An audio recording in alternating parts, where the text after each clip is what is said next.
Hi folks, it's Ryan here, Director at the Louisiana Academy of Performing Arts. Hi, I'm Bethany, Administrative Director for the Louisiana Academy of Performing Arts. We are here to entertain you today with some information about getting started in music lessons. We realize a lot of people might have thought about music lessons, but you're not sure where to start.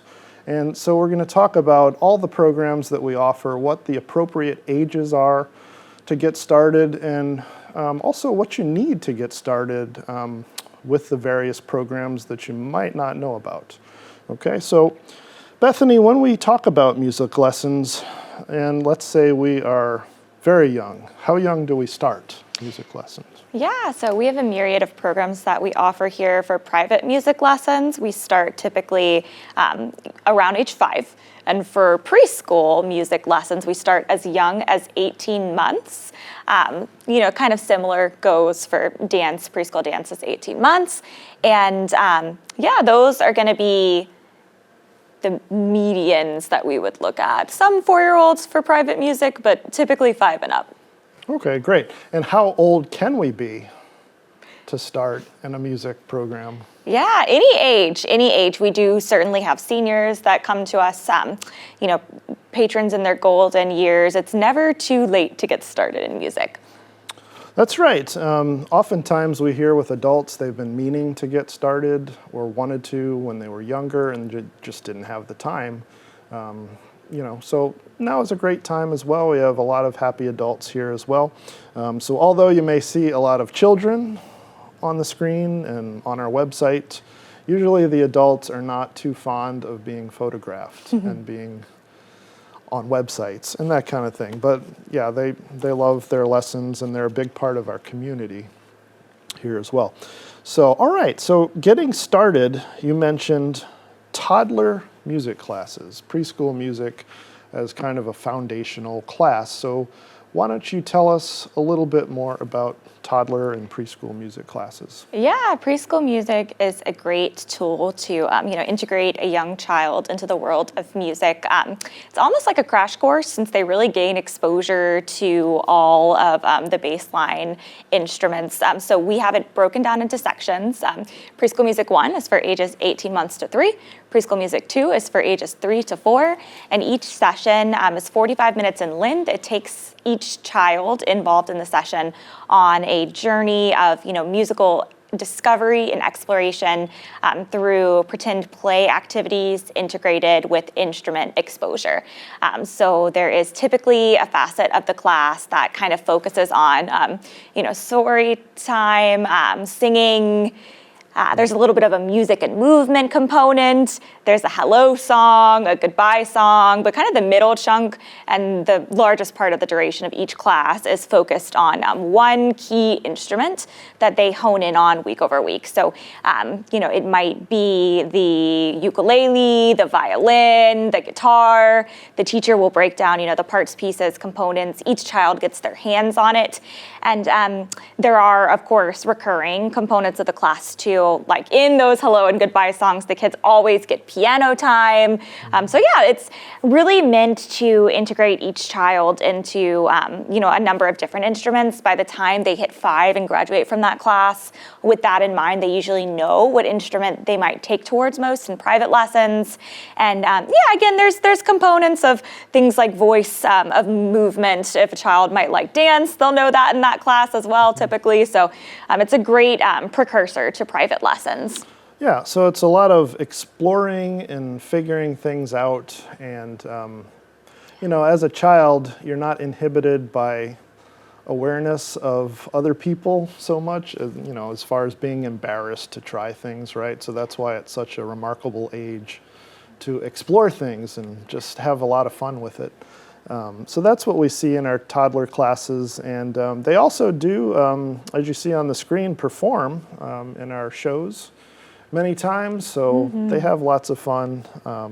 And it's a great age. It really is. Yeah, well, it's also socialization based. They do get all of those opportunities for recitals. Right, yeah. And that's another key point too. At that age, they are developing that social awareness and this is often one of the first classes that they have if they're not in school yet. You know, some of them they're homeschooled, or they don't do any daycare. Maybe, you know, maybe they go to class and this is their first experience with that. So it's great for parents too to network as well.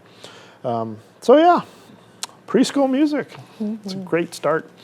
And typically by age 5, that's when our preschoolers will graduate. And then they have a variety of options. So age 5 is kind of, like you were saying, the beginning of private lessons. And we have probably 5 programs that they can go to from there. We're going to start with piano lessons, though, right? Because piano lessons we see as the cornerstone of music, and it's one of the key ways that every musician learns about music, really, because it's a very visual instrument as far as being able to instantly play something, right? That's one of the reasons why it's the instrument that repeats every week in preschool music, since it's so important and integral. Yeah, and with the piano, I often like to say that if you have Billy Joel and one of our preschool music students in the same room, first of all, that would be cool. But secondly, Billy would hit the middle C, let's say, probably, and you get about the same sound, assuming they hit it the same volume with the same amount of force. Preschooler hits the C, Billy Joel hits the C. It's going to sound the same, right? And there aren't that many instruments that you can do that with. Like violin, forget it. Okay, I'll tell you right now. We'll talk about violin in a minute. Voice, nope, can't do that. Maybe drums, you know, hit the drum same way, do that.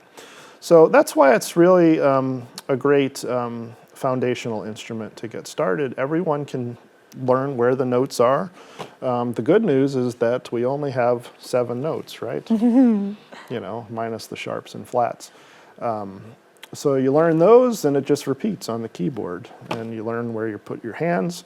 So with the piano too, we learn 2 clefs of music. So you can often go to a different instrument from the piano. You know, let's say you want to be a violin player. Well, violinists read the treble clef. Maybe you want to be a bass player. Well, pianists read the left hand as bass clef, so we're learning that. We could learn to play bass. Okay. Yeah, the theory is typically transposable, which really helps, you know, moving from one instrument to another when you start on piano.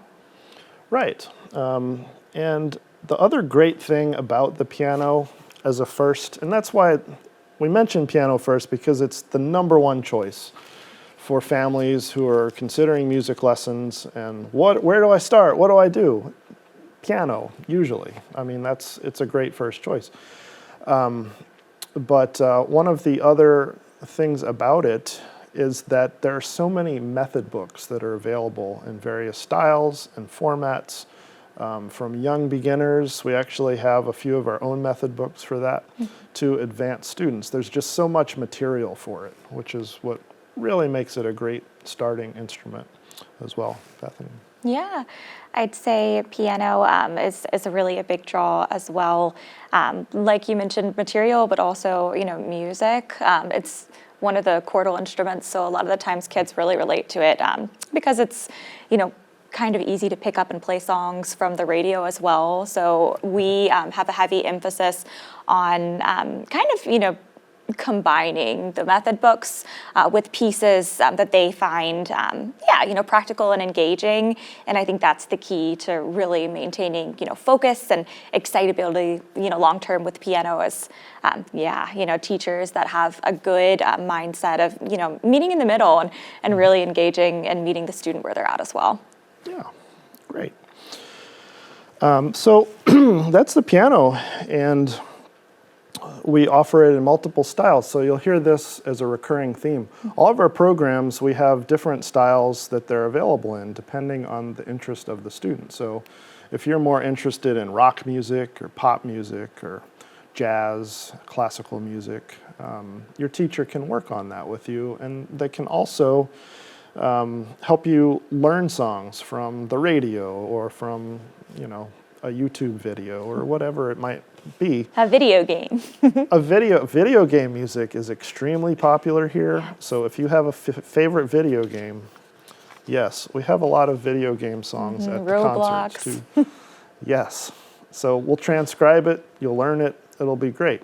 And sometimes the music is a little bit more difficult than the level of the student. So what our teachers are able to do too is kind of focus in on the key part of the song, work on that, and they can make etudes out of it so that they can eventually play the whole thing, but give them a little something for fun. Because if it's not fun, that's one of the things, I mean, the students are not going to respond well to that.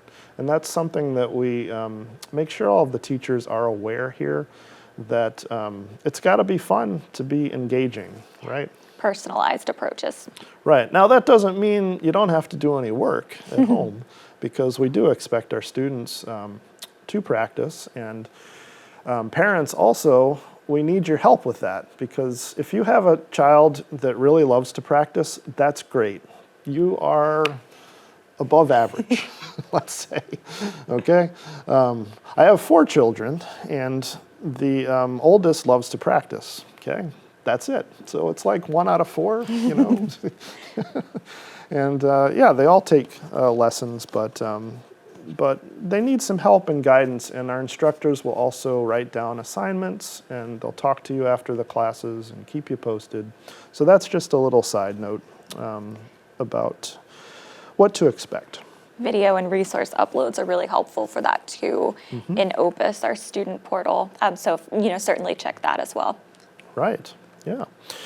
So after piano lessons, another popular program would be our voice program, singing lessons, voice lessons, and we also do vocal coaching, like speech, you know, for acting and monologues and things like that. So it's a wide variety of voice, but we're mostly talking about music right now, so voice and singing lessons. Very popular. Bethany, you are a musical theater graduate, so you know more than I do. So why don't you talk about this one? Yeah, I've taken voice lessons here as well for fun, you know, kind of to keep up. And I know our instructors have a heavy emphasis on, you know, breath support, helping a student identify their range so that, you know, they can safely sing and develop, for musical theater especially, things like belt, but also know how to integrate the head voice, how to, you know, use a healthy mix. If you're interested in the technical side of voice, our teachers can also, you know, show you things like solfege, get a little bit of sight singing in there. And for musical theater, there is also, again, you know, kind of a wide range of method books, of pieces, of genres overall. You can do, you know, things like pop, like country. We have students that have come to us and they've wanted, you know, Gregorian chant. We have teachers that are really specialized. So don't be afraid if you are a vocalist that might be interested in, you know, kind of niche genres or pieces, to bring that to us. But that's, I'd say, the main thing. The teachers are going to show you how to, you know, match pitch, show you how to technically hone in and identify maybe trouble spots within a piece, work through it to be able to sing on stage, you know, confidently. Again, especially for kids, in a manner that's safe, because sometimes they'll come in and they want to sing Mariah Carey or Adele, and we want to make sure that they have, you know, the tools to do that in a way that's not going to damage their voice long term. Right. We have to be careful with that if they're under age 12, because the vocal cords are not fully developed yet.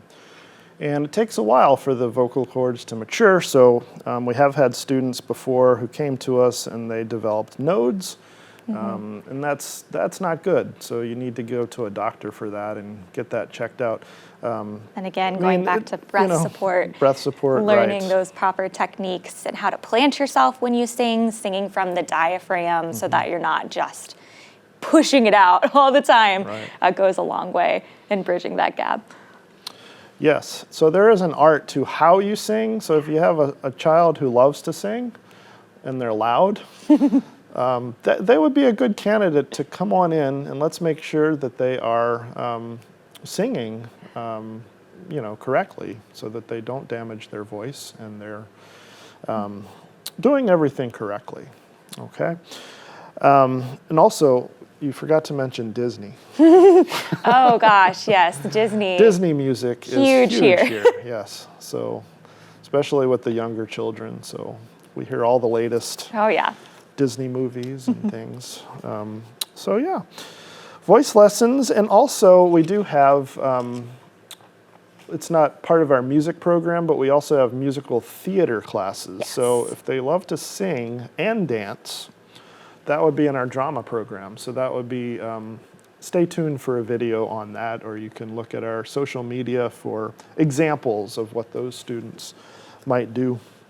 Also chorus, we do have, vocal lab. that would be in our vocal lab, which is a complementary program that all students have access to. So all of our music students, this is kind of another side note, but all of our music students here have access to our various lab classes at no additional tuition cost.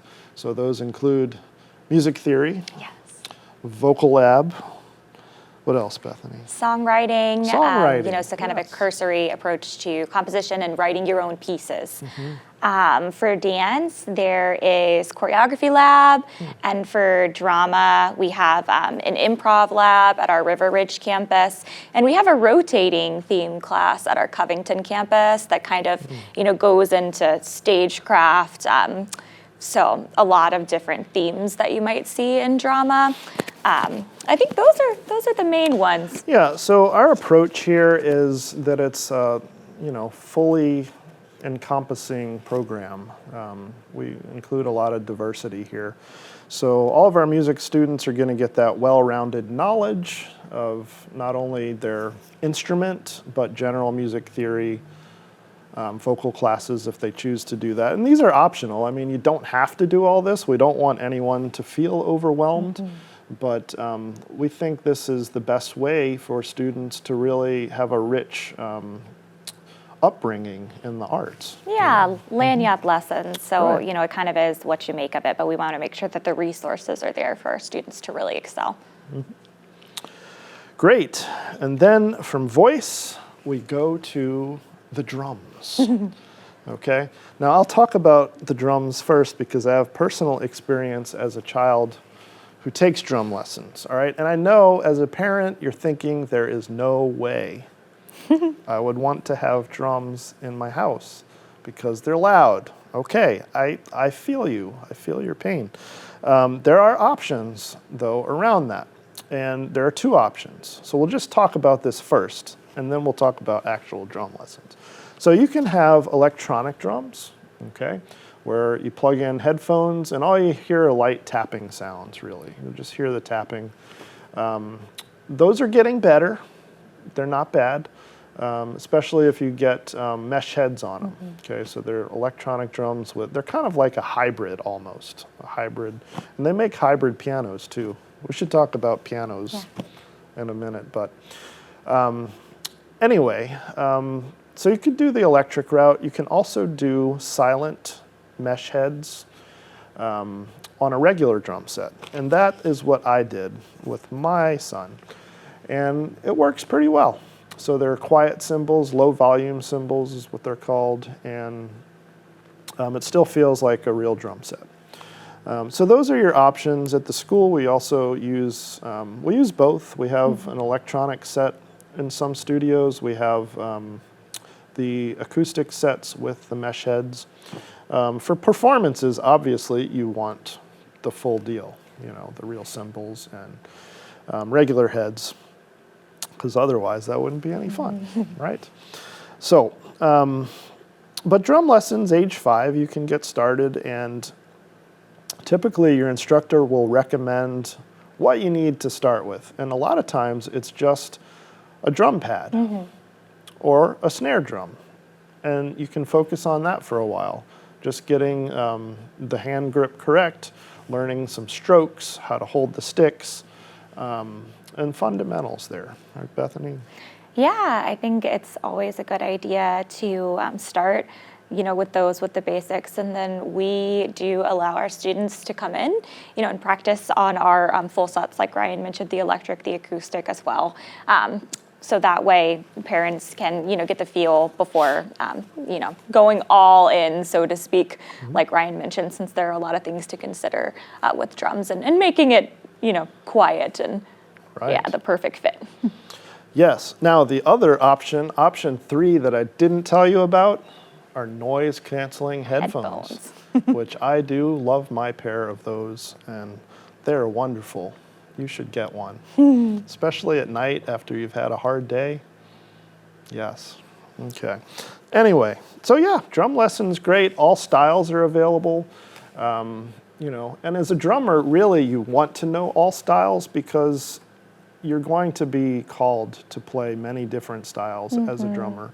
So whatever you're interested in, yes, we learned the pa, standard pop rock beat, but we're going to learn all kinds of other things too, as long as the students are open to it. We have teachers that, will have a good wealth of knowledge in auxiliary percussion as well. So we do, have a niche that we can cater to for bands, which I think is really helpful because drums, like you mentioned, are great for little kids that are maybe bouncing off the wall since it's really kinesthetically engaging, but we also, take it all the way up to students who want to get maybe a higher chair in band in high school, adult students, so it's a really well-rounded and diverse drum program here. Yes, you can often tell a drummer just by looking at them and seeing them move around, if they're like, fidgety. That's a drummer, okay? They need that outlet to release all that energy in their limbs. So yes.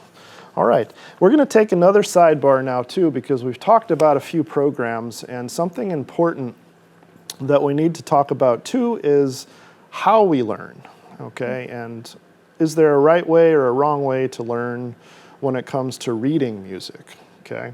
And how our students, engage with the teacher. It's going to be a lot of different ways. It's going to be different students learn differently. Some learn just by ear. Some want to get deep into reading notation. We traditionally leave that up to the parent and the teacher, or the student and the teacher for adults. There's no right way to do it. It really depends on what you want and what you want to get out of it.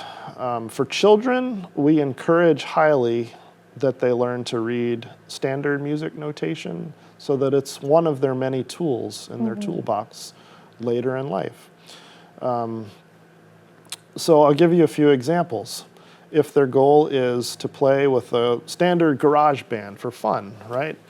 We don't need to read music. We're listening to the album, we're figuring it out on our guitar, and we're memorizing it kind of on the spot instantly, okay? We're not gonna say, oh, okay, what was that one? We're not gonna be doing that. So rock band, we don't read music in rock band, right? Yeah. They might read chord charts or something like that once or twice, but then it's memorized.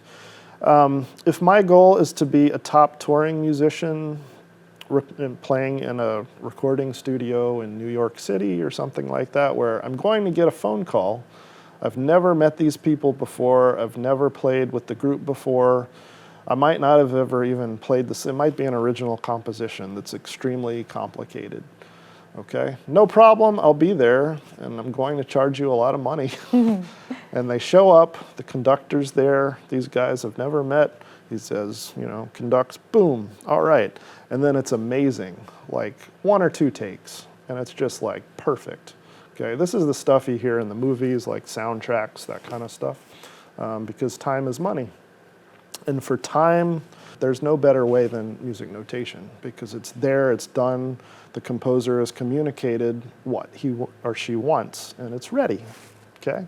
So in that sense, you have that side of things, okay? So it's really all about what kind of experience you want here, and we do have a parent and teacher conference about that, right, up front. Usually at the first lesson, and or on the phone with our staff, you can tell us, okay, I have a heavy background in jazz. I really want a teacher that has knowledge of improvisation, and we can, also take into account things like theory preferences and pair you as well based on that with, the right instructor. Right. Yeah, and there's a lot of variations in between that too, like tablature for guitars, yes. right? And then there's the Nashville notation system, which is a whole other topic that Nashville musicians like with numbers and stuff. There's all kinds of notation out there. So just you have to kind of tell your teacher what you want, what the goals are. It really just depends on the goals. And we have all kind of tools to support it. We have our own flashcards, for example, that we print. And you can take it or leave it, really. So that is reading, all right? But now we go to the violin. And we will talk all about violin lessons. So Bethany, age for violin again? Yeah, so it's an instrument that's sizable. You don't have to start on a full. You can do a half or a fourth, an eighth. So you can start very young as 5 is what we usually recommend to get started on violin. Right. So age 5 is pretty much all of these programs are minimum. Occasionally, we will get a 4-year-old that we say, okay, maybe we could try a 15-minute lesson, 15-minute, yes. So most of our private lessons start at 30 minutes a week, so it really depends on can they maintain their attention for 30 minutes. If not, age 4, can we maintain 15 minutes? So like Bethany said, violins are unique in that they come in all kind of little sizes, and they're very, very tiny, all the way up to full size. And that's one of the things that you need to do when getting started in violin lessons. You need to be sized and come into the school and let's figure out what size violin you need. Often we recommend renting too, or get a trade-up program, a store that does a trade-up program, because they grow quickly, and then they need the next size up.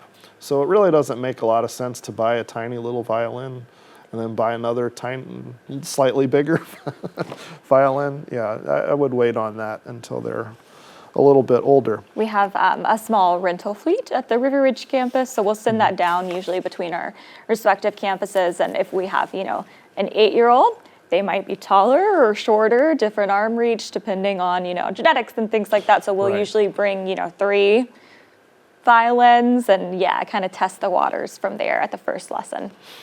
Yep.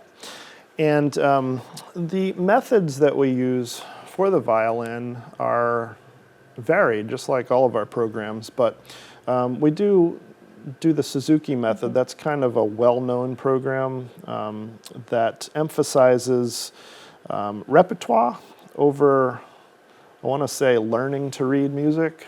So it's nice and it's not great. It's nice and not so nice, in other words, because you can quickly learn how to play things based on finger positions and things like that. But the drawback is they're not learning, this is a C sharp. And it's a lot of it is in one key too to start, which is the violin friendly key of open strings on the violin. So that's nice. I mean, you have to do that. But we like to, our teachers are encouraged to mix it up with some of the other repertoire so they don't just get stuck in Suzuki land, is what I call it.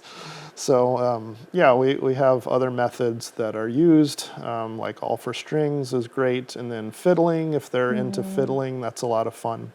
And just like all the programs, again, we have all these different styles that they can get into for fun, because fun is key. Yes. Also, if you're starting violin lessons,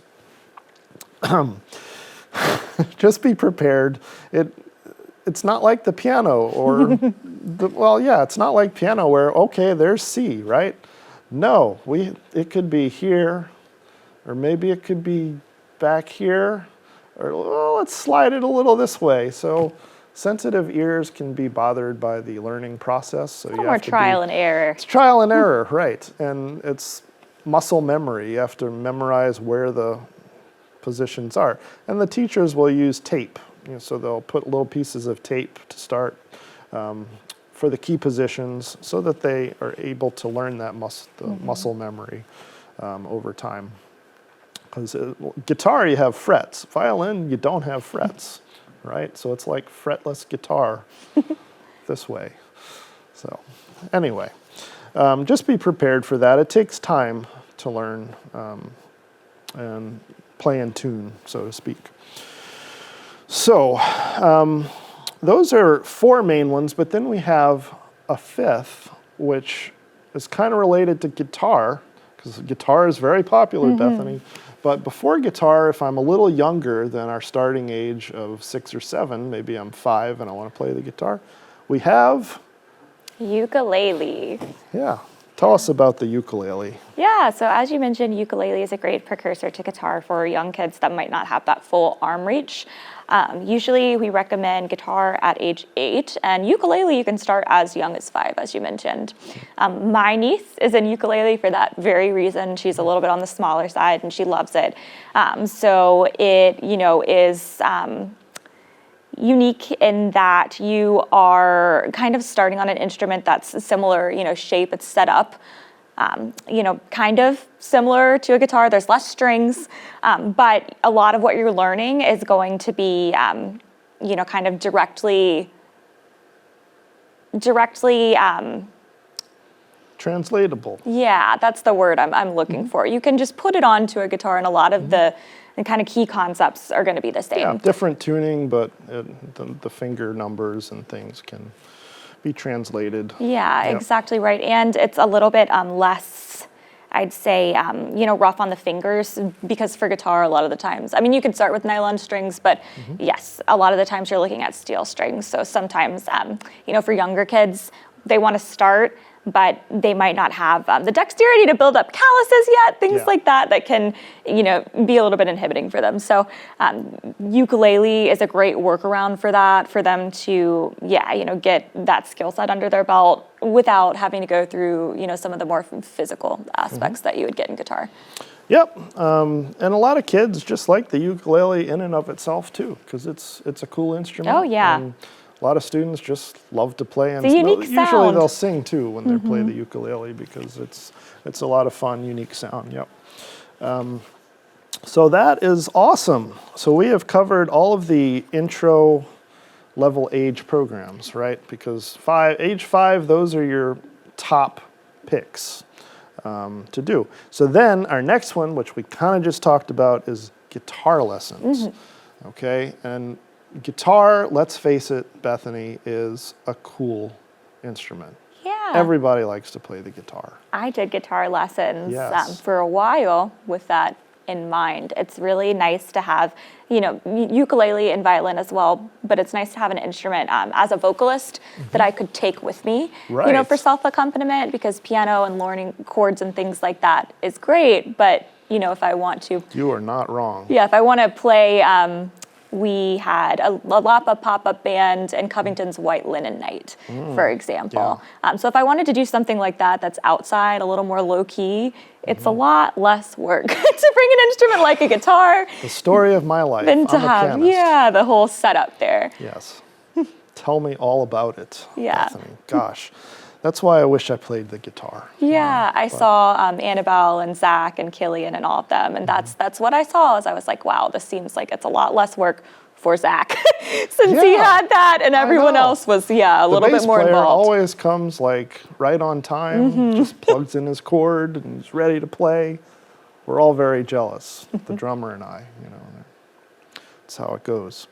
So anyway, for guitar, we have the 2 options, right? We can do an acoustic guitar.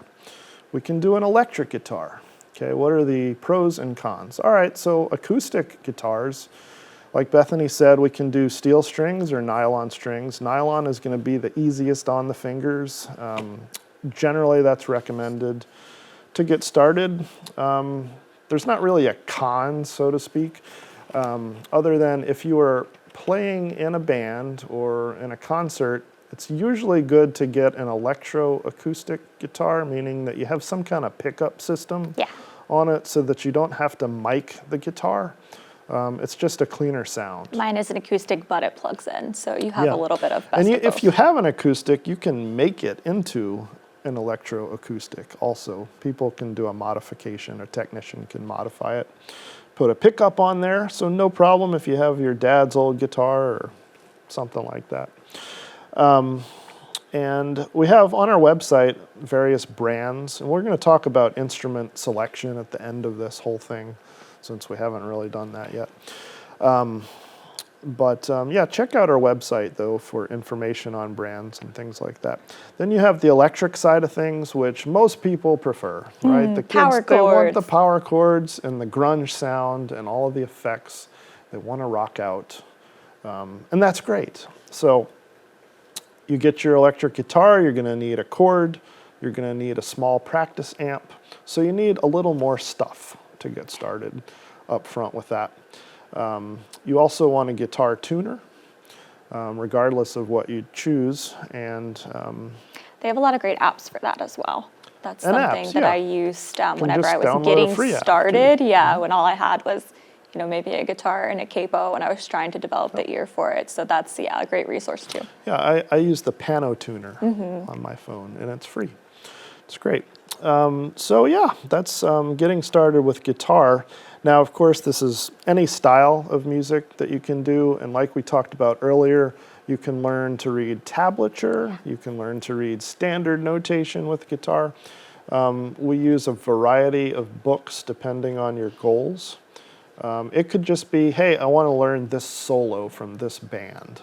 And your teacher will show you that. Now, like in all programs, in order to achieve that, you have to learn some fundamentals.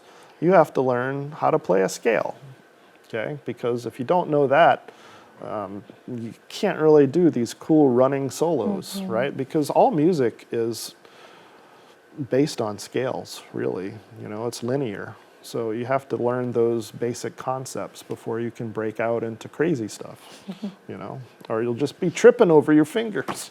Nothing will sound right. The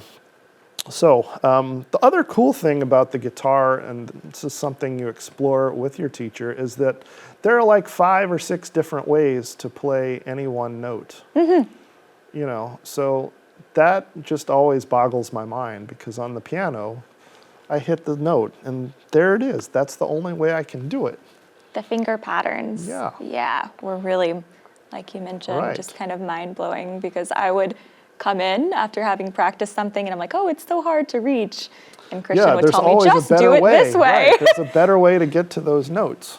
And all of this goes for bass, too, which we're kind of going to incorporate into guitar.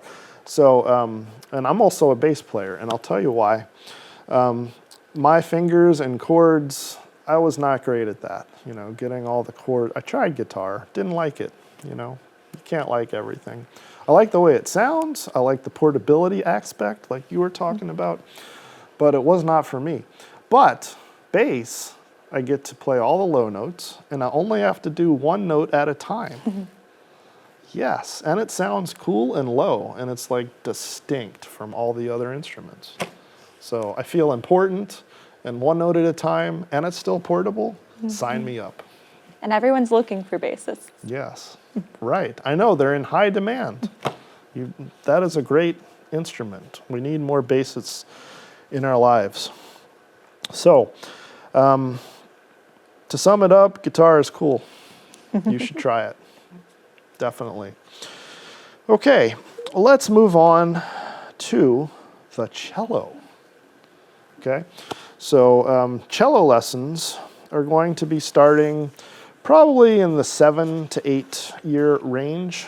So a little bit older than the standard violin lesson, but they do make cellos that are tiny too. Yes.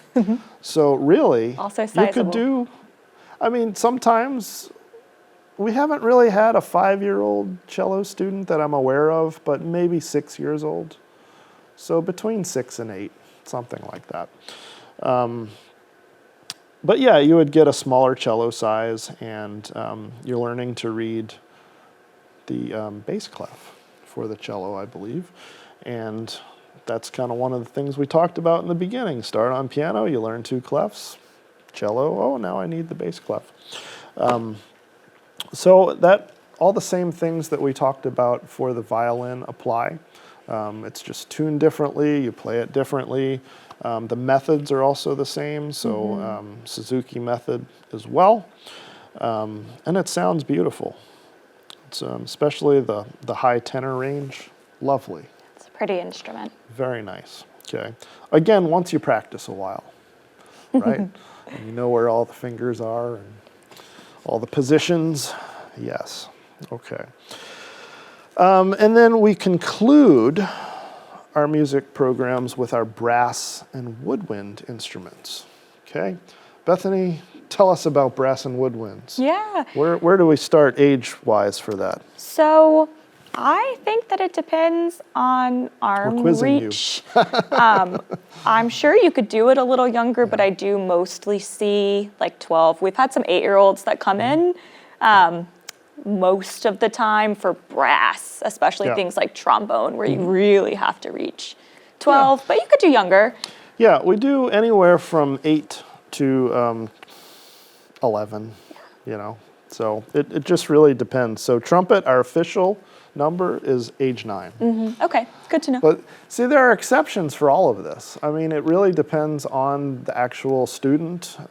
So if you have a younger student that's like, I really want to do this, and they're really invested in it, and they're maybe physically larger, on the larger size, because that's key too, the physical nature of the student. Not all 8-year-olds are the same size, and even 9, 10, you just never know. But they have to have the breath support. That's the lung capacity is very big with brass and woodwind instruments. Learning how to buzz. And learning how to buzz. So you're learning the embouchure is what we call that.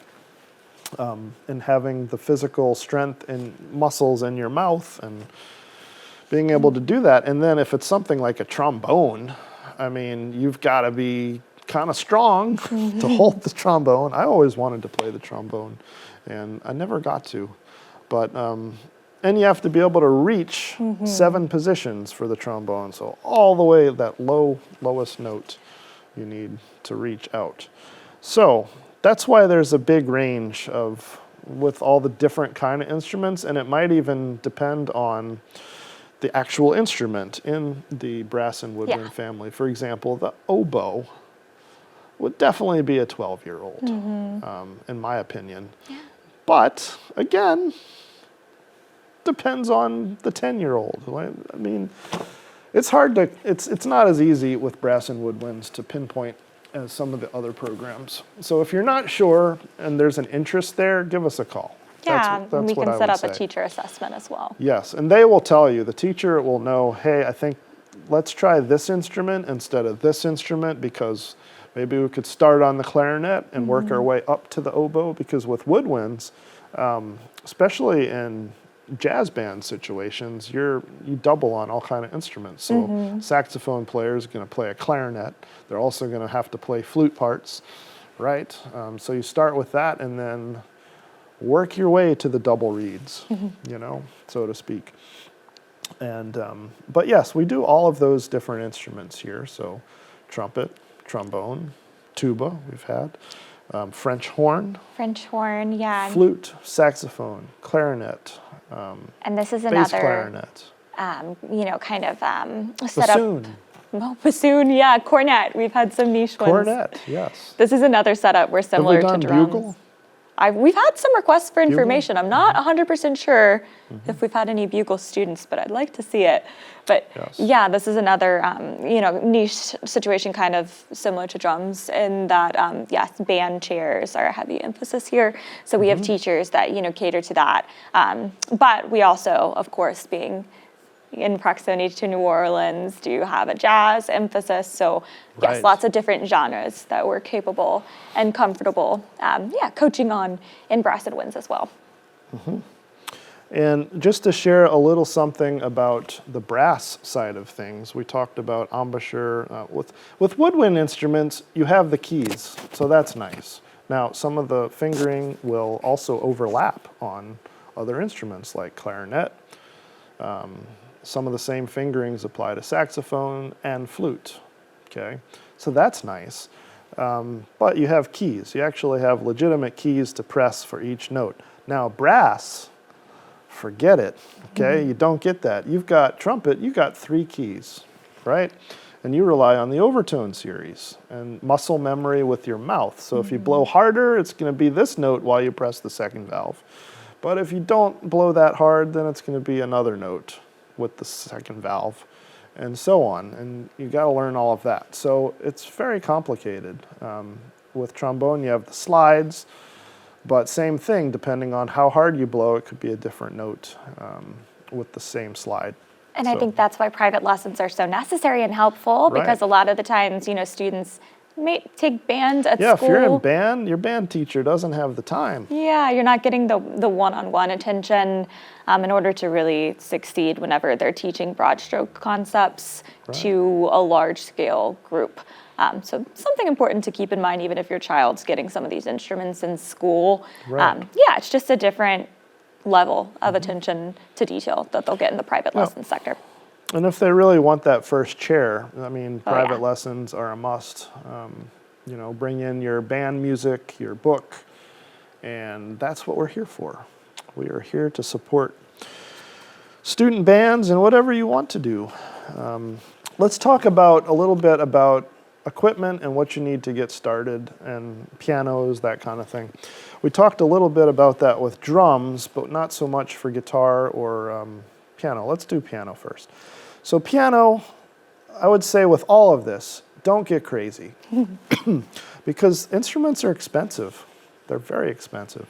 And you can spend as much or as little as you would like on pretty much any kind of instrument except the kazoo. Well, even the kazoo, I think there is something called a master kazoo. I was researching kazoos for some reason the other day. Don't ask why, I don't know. But yeah, you want to be careful. So with piano lessons, we often recommend, and we have an entirely separate video on this, we often recommend a keyboard. And just make sure it's basic enough to be touch sensitive, meaning when you strike the key, you get a varied volume. So if you hit it hard, it's loud. If you don't hit it hard, it's softer. And you also want to make sure you have at least 61 full-sized keys on it. And those are anywhere from $200 and up, okay? Now, if you want an acoustic piano and hey, I just like the sound of it, aside from lessons, I've always wanted an acoustic piano and it looks nice and I can put my flower pot on top, A lot of people just like it as furniture. That's fine. Just take care of it. Make sure it's tuned. Feature in the home, yeah. Yeah, it's like a focal point. That's nice too. You do have to tune it twice a year, okay? Or at least once a year. Make sure it's tuned so that it stays in good shape. Digital pianos, you don't have to ever tune them, but life-wise, they're going to just break eventually and not work anymore because they're electronic. And that goes with any electronic instrument. You have 10 years maybe, if you're lucky. Yeah, I mean, and then the parts, if it needs a part, forget it. It's out of production, it's old. They have a new model out. So you have to go on eBay or find a replacement part. So life-wise, you're better off with an acoustic instrument if you can do it. Or, if you're not too, it's cheaper to buy a plastic keyboard, right? And so it doesn't really matter if it eventually dies in 10 years. Yeah, you can replace it. Yeah. And they have some features that kind of mimic, like you can find weighted keys on them oftentimes still. So it just depends, I think, on the level of the student, how serious they are about it. If you're going to want to go into it, for example, on the collegiate level. Tell us about weighted keys. Yeah, weighted keys, I think, are in my opinion, important just because for students that are performing on stage for the first time, for example, they're going to be playing on a grand piano. And like you mentioned, kind of similar to that vein of touch sensitivity, the weighted keys are something that I think it's important for them to get used to, because it's different than playing on, like you mentioned, just maybe a standard keyboard, one of the lower end models, in that it can affect kind of, the dexterity of playing, and it might throw off a student who's getting on stage for a recital for the first time, for example. So if you're playing, on a grand like we have on most, I'd say all upright pianos, Yep. Anything acoustic, you're going to have the weighted keys like you're going to have in the classroom setting, on a stage setting. And so students that have less access to that at home might, just be less familiar, again, in a more formal setting. So if they're playing in a festival, in a jury setting, in a recital setting. And I think it's important to at least practice on acoustic, on grands, on what you're going to play on in a game time setting, in a real performance. So that way the child, doesn't feel like the weighted keys are foreign.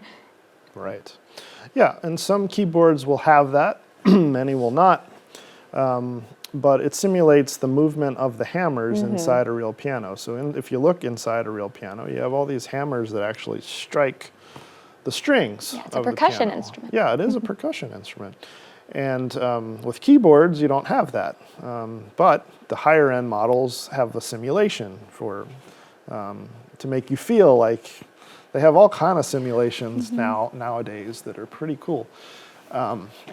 But generally, when you get into that range, you could buy a used acoustic piano that For is the similar real price thing. point. So you have to do your research on that, or ask us if you have questions. But bottom line, I would say don't buy a Tamu piano or a Tamu anything instrument, because you will be disappointed. Your teacher will cry. And especially violins and guitars, really, if they make, just don't do that. Go to a real shop, or trust brand names, like Yamaha is a great one. Sometimes, yeah. Casio is good. For guitars, there is, give me some guitar ones. Martin. Fender, That's a big one, of course. And higher end is Taylor, but those are good. Taylor, yes, those are nice. Drums, Ludwig is good. Yamaha again. We use a lot of Yamaha here at the school because it holds up and it lasts. It's built well. So that's my personal favorite. For that, not that we are endorsed by Yamaha or that they give us anything for free. That would be nice. That would be nice. But all right, so that's equipment and what you're looking at there. And again, if you have questions on what to buy, where to buy it, let us know. We can help. All right, so now we're going to talk about private lessons versus group lessons and what is best.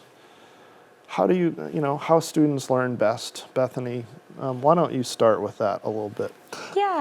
So private lessons are going to be, especially for beginners, most beneficial because they're not only beginners to the instrument, but beginners to the learning process. So teachers can teach to their, preferred learning style. One child might learn visibly. One child, might have, like you mentioned, a better ear approach. And I think, catering to things like that are really important.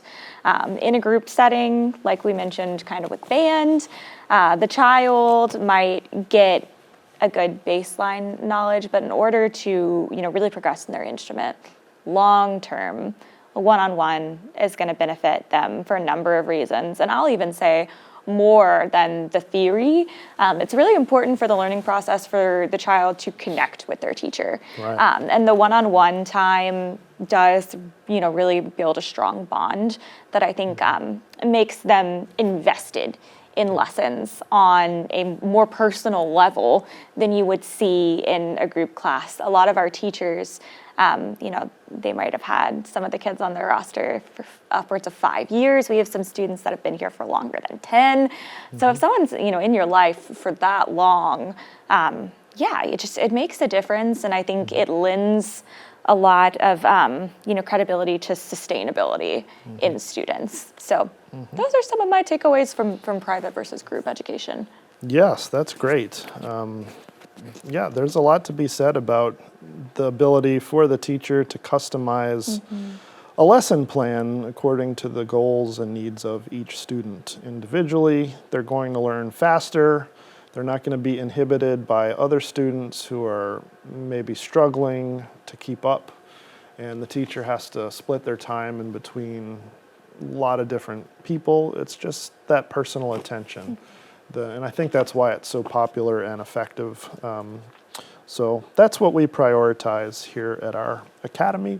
The one option that we do have are semi-private lessons. So usually geared towards families or friends that are at a similar level and they like doing things together. Yeah, if you have two kids that are beginners to piano and they are 8 and 9, that might be a good setting for them. But do know down the road. Down the road, you're Yeah. it's Probably going to behoove happen. them to separate. Yeah, one progresses faster or slower. It's just how it is.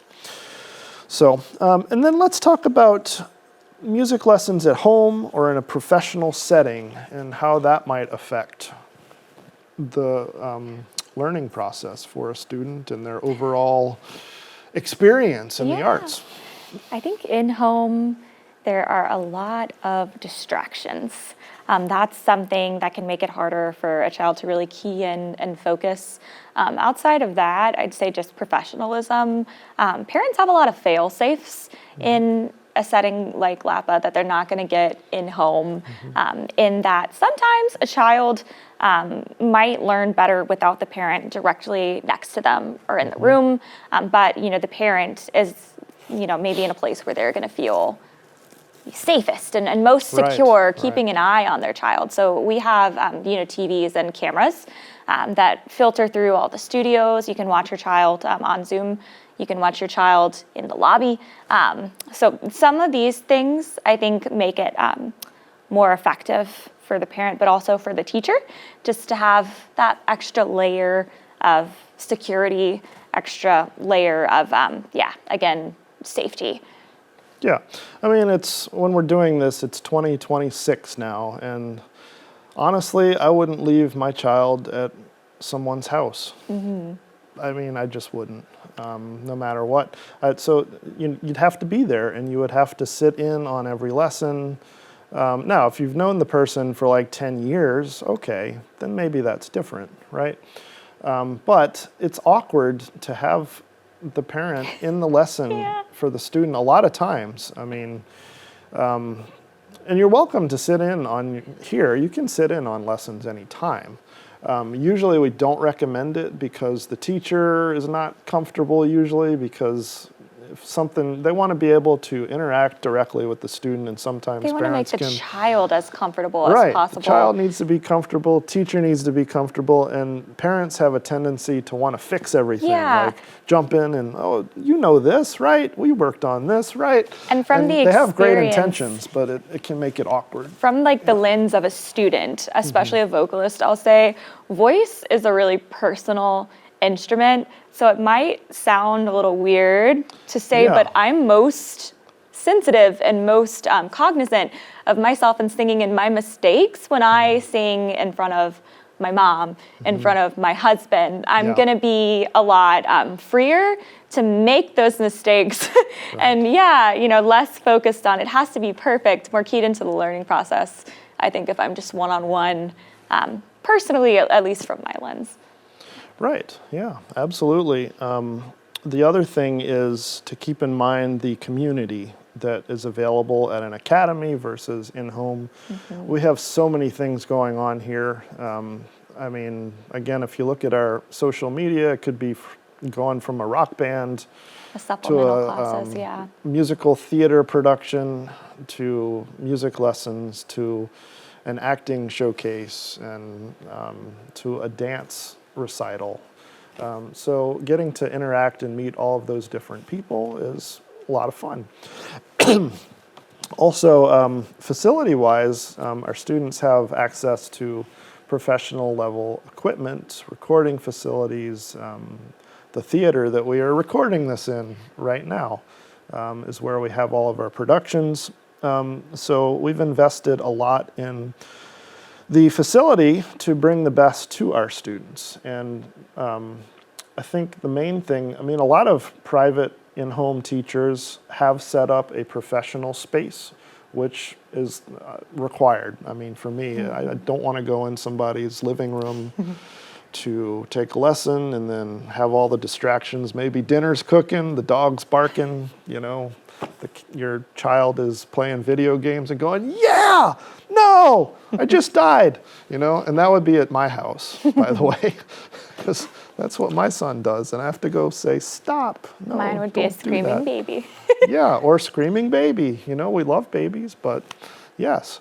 So we need that quiet and, you know, and most, I would say a lot of in-home teachers have a professional studio space. And so if you're looking around, I would say look at least, you know, require that. You know, as far as, you know, qualifications too, you have to be careful with in-home teachers because it's a low bar of entry to do lessons in your apartment or in your house, and anybody can do that. It's, okay, I'm teaching lessons now. Here we go. You know, And professional background I took checks a few and things lessons like when I was that. younger, you know. Yeah. And then background checks. I mean, gosh, Bethany does all of her background checks, and yeah, there's stuff out there that you don't want to be a part of. So, Yes. I mean, at least do that too if you're going with an in-home facilitator. And I don't want to bash in-home lessons because they're very qualified people. They're extremely qualified in-home lesson providers to who have a look for. professional space. They've been doing it for years, and they are professionals. So seek those people out if you don't want to go to an academy, but be very cautious about where you choose to leave your children, I would say. That's very important. I think the last thing that we should leave with is, what should I expect when I take lessons? You know, how long is it going to take? What do I have to put into it? And, you know, what am I going to get out of it? Go. Yeah, so it's normal for lessons and excitability to ebb and flow. Yes. In that, you know, children come in and they might be really eager, really excited because it's their first time on the piano, on And the they guitar. got a new keyboard, maybe? Yeah, it might have been a Christmas present, a birthday present. So Yep. they're really, really ready to break it in. They're ready. Yes. And then, you know, maybe that momentum holds because they started in January and we have recitals on, you know, the heels coming up in June. So Yep. they have something to work towards. Okay. And maybe after that, we hit summer and we're not going to have anything until, you know, December. So Yes. there's kind of a lull.